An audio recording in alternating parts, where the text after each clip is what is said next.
뉴스 브리핑 시작합니다. 지난 4월 7일 진행된 서울시장 보궐선거.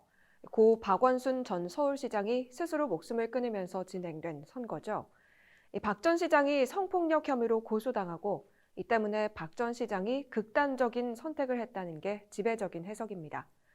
그런데 박 전 시장 사망 후 문재인 대통령 극성 지지층을 중심으로 박원순 성폭력 사건 피해자에 대한 2차 가해가 이어져 논란이 일었죠. 서울시는 박 전 시장 장례를 5일짜리 서울특별시 기관장으로 치르는가 하면 더불어민주당 여성 의원들은 피해자를 피해 호소인으로 지칭하는 모습을 보이기도 했습니다. 특히 여성운동계의 대부라는 남인순 의원, 청와대 대변인을 지낸 고민정 의원 등이 피해 호소인이라는 단어를 사용해야 한다는 입장을 보인 것으로 드러나 충격을 주기도 했죠. 결국 지난 보궐선거에서 민심은 민주당을 심판했습니다. 그리고 국민의힘 후보로 서울시장에 당선된 오세훈 시장이 박원순 성폭력 사건 피해자에 대한 사과문을 발표하고 재발 방지를 약속했습니다. 20일 온라인 브리핑에서 오 시장은 전임 시장 재직 시절 있었던 성희롱, 성폭력 사건에 대해 서울특별시를 대표하는 현직 시장으로 진심으로 사과드린다며 지난 1년여간 말로 표현할 수 없을 만큼 힘든 시간을 보낸 피해자와 가족분들에게도 깊은 위로의 말씀을 드린다고 밝혔습니다.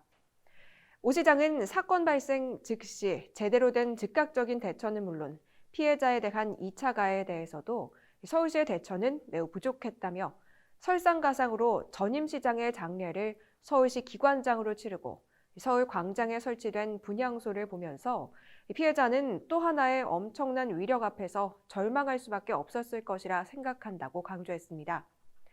오 시장은 피해자를 만나 업무 복귀 문제를 상의하고 추진 중에 있다면서 사건 당시 인사 문제, 장례식 문제 등과 관련해 책임 있는 자리에 있었던 인사들에 대한 인사 명령 조치도 단행했다고 밝혔습니다.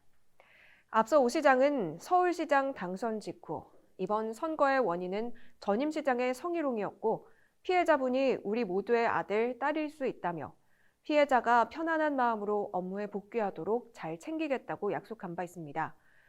박원순 성폭력 사건 피해자도 법률 대리인을 통해 당선 확실 연설 때 그동안의 힘든 시간들이 떠올라 가족들이 함께 울었다며 잊지 않고 말씀해 주시고 잘 살펴주신다니 감사드린다고 심경을 밝혔었죠.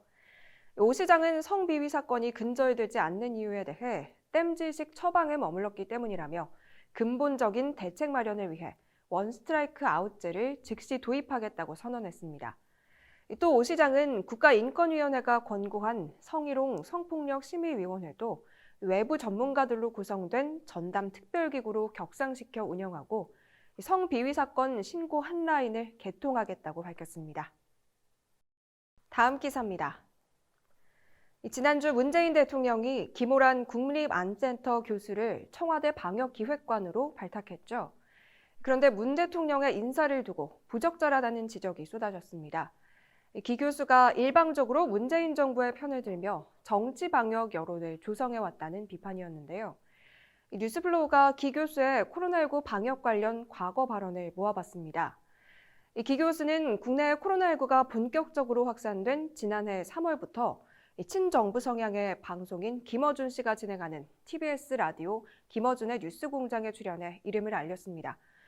기 교수는 국립암센터 교수이자 대한예방의학회 코로나19 대책위원장으로 코로나19에 대한 전문적인 지식을 전달하고 방역 현황, 전망 등을 청취자에게 설명하는 역할을 맡았죠. 이때부터 기 교수는 월 평균 4, 5회 뉴스공장에 출연했고 이때 정부의 방역 정책에 대한 비판을 차단하고 우리나라는 백신이 급하지 않다는 취지의 주장을 한 바 있습니다. 문재인 정부의 백신 확보가 늦어지는 것에 대해서 다른 나라에 뒤처졌다는 비판이 곳곳에서 제기될 당시인 지난해 11월 20일 기 교수는 뉴스공장에서 한국은 환자 발생 수준이 전 세계적으로 봤을 때 백신 확보가 그렇게 급하지 않다고 발언했습니다.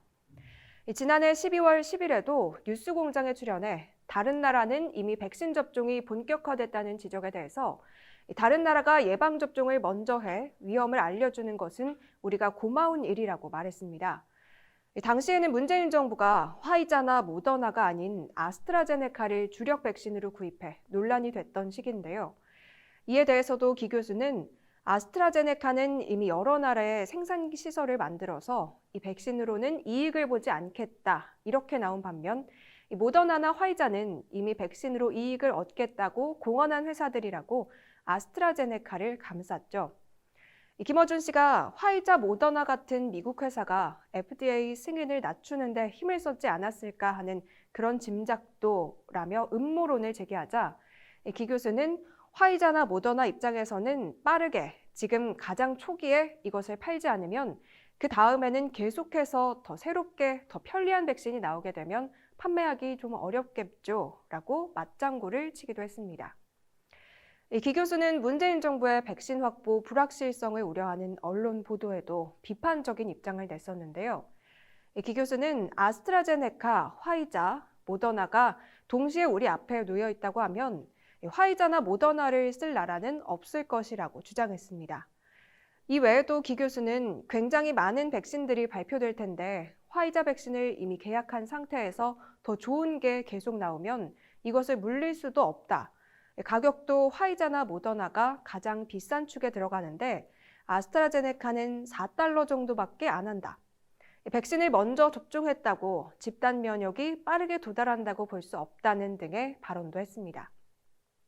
기 교수는 뉴스공장뿐만 아니라 김어준 씨가 운영하는 유튜브 채널 다스베이다에도 출연했는데요.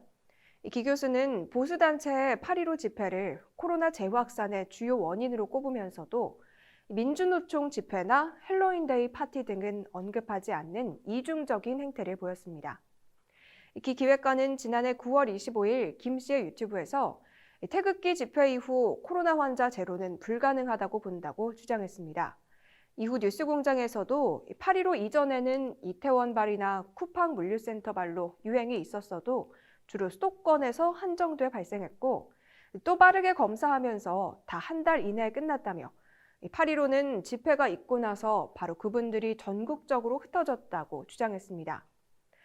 사실 보수단체가 광화문에서 집회를 하던 날 민주노총도 종로에서 집회를 열었는데요.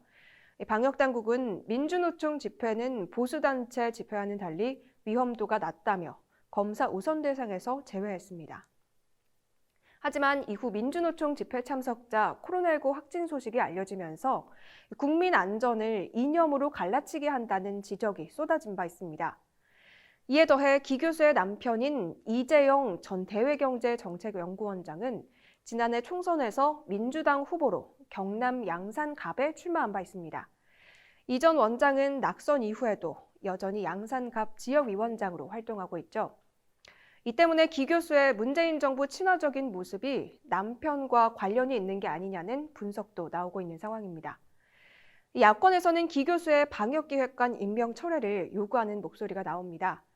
국민의힘 배준영 대변인은 김호란 교수가 중국인 입국 금지를 반대하고 백신을 조속히 접종할 필요가 없다고 발언하는 등 정치 방역 여론을 주도했다며 왜 방역을 교란했던 인사를 방역의 핵심에 세우나라고 꼬집었습니다.